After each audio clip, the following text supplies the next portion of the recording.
Тэр бурхан багш гэгэрэл төрсөн тэр ухамсарыг одоо гэгэрэлд одоо хүрч чад энд бол зөвхөн тусдаа бодгол одоо гэгэрэл төрөх юм уу гэх юм бол тэмшээ. Хэн хүснэ хэн гэгэрэл төрье гэж хүснэ тэдгэрүүд бол гэгэрэх чадамжтай гэж хэлж ярьсан.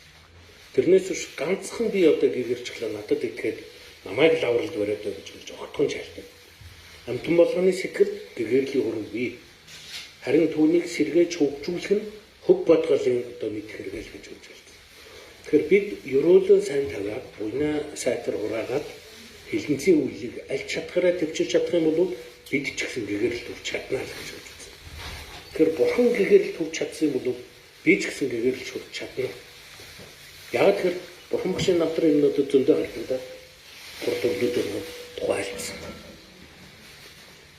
Бурханы одоо нэлээд одоо эхний нэг одоо төрлийн бүр тамд байсан.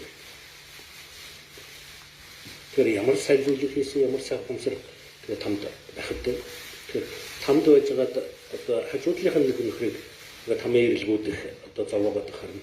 Энийг одоо яасан их зовоод юм бэ? Наадхынхаа тал ах зовлонгод над дээр гаргачихаа гэдэг ингээд жахан бусдыг өрөвдөх нэгүсэхгүй сэтгэл төрсөн тэр дөдөгөр буюу ураагаад тэгээд тэр тамаасаа битлээд одоо сайн дурлуу одоо дэшиг төрсөн.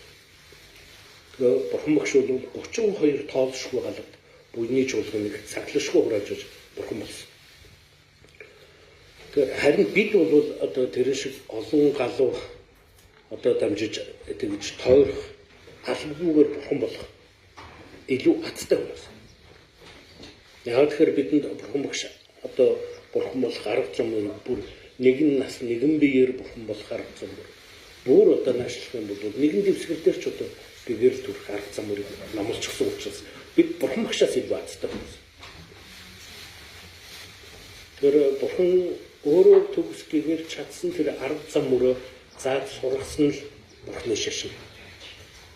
Тэгэхээр бурханы шашинтан байна гэдэг нь одоо гэгэрэл төрөхэд одоо замнагчийг л бурханы шашин гэж нэрлэдэг.